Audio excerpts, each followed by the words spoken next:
రాసిన స్వాగతం పలుకుతున్నాము. నాగేశ్వర గారు request on to stage please.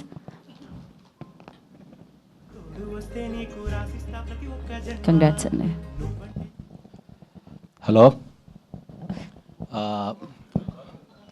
వేదిక మీద ఉన్న పెద్దలందరికీ, వేదిక కింద కదా అంటే యాక్చువల్లీ టెన్షన్లో ఉన్నా. సినిమా బ్లాక్ బాస్టర్ హిట్ అయింది, ట్రెమండస్ రెస్పాన్స్ ఉంది. సినిమా గురించి చెప్పాలంటే ఏంటంటే నేను ఆల్రెడీ సినిమా స్టోరీ ఇప్పుడు చెప్పేసిన నేను ఇప్పుడు లాస్ట్ టైము మన టీజర్ రిలీజ్ అప్పుడే నేను సినిమా స్టోరీ చెప్పేసిన. నేను దాన్ని చాలా స్పష్టంగా ఏం చెప్పిన అంటే ఏంటంటే ఇప్పుడున్న ప్రేమలు కాదు, ఇది ఎప్పుడో ఉండాల్సిన ప్రేమలు అని చెప్పేసి చెప్పినాను నేను చాలా స్పష్టంగా. ఇప్పుడున్న యువత, నేను అందరికీ రిక్వెస్ట్ చేసేది ఏంటి అంటే ఇప్పుడున్న యువత కంపల్సరీ ఈ సినిమాని తప్పకుండా చూడాల్సిన బాధ్యత వాళ్ళపైన ఉంది. ఎందుకంటే ఈ సినిమాని వాళ్ళే మోస్తున్నారు. ఇప్పుడు నిన్నటి నుంచి నేను చాలా ప్రీమియర్ షోలకి, తర్వాత మార్నింగ్ నుంచి థియేటర్లకి విజిట్ చేశాము.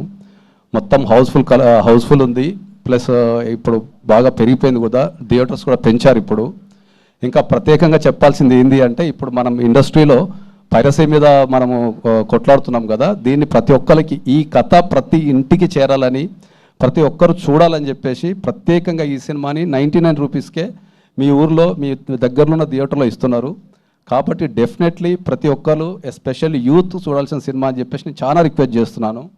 ఈ సినిమాని గట్టిగా నిర్మించిన మన సాయి గారికి, తర్వాత నితిన్ గారికి, మా వేణన్నకు స్పెషల్గా, ఎందుకంటే ఈ సినిమా నేను ఆల్రెడీ వేణన్నతో 2-3 సార్లు కలిసి చూడడం కూడా జరిగింది.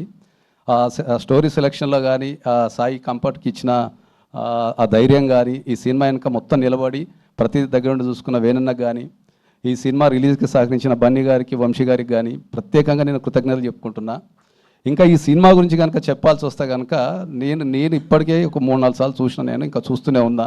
ఎందుకంటే మా హీరోయిన్లు కానీ, ఎస్పెషల్లీ మా వెంకన్న కానీ సినిమాలో నా ప్రతి పాత్ర, అంటే ఈ మధ్యకాలంలో నేను జనరల్గా సినిమా లవర్ని, నేను రెగ్యులర్ సినిమాలు చూస్తూ ఉంటా.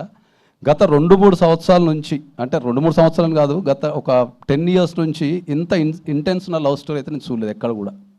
యాక్టింగ్ పరంగా కావచ్చు, మ్యూజిక్ పరంగా కావచ్చు, ఆర్టిస్టులు కావచ్చు, డైరెక్షన్ కావచ్చు, ఎక్కడ కూడా ఇంత మనము వేలు పెట్టి చూపలేని విధంగా ఉంది సినిమా. అందరికీ నేను రిక్వెస్ట్ చేస్తున్నది ఏంటంటే ప్రతి ఒక్కరూ కంపల్సరీ వెళ్ళి మీరు మీ దగ్గరలో థియేటర్లో చూడండి. Thank you very much. Thank you అండి.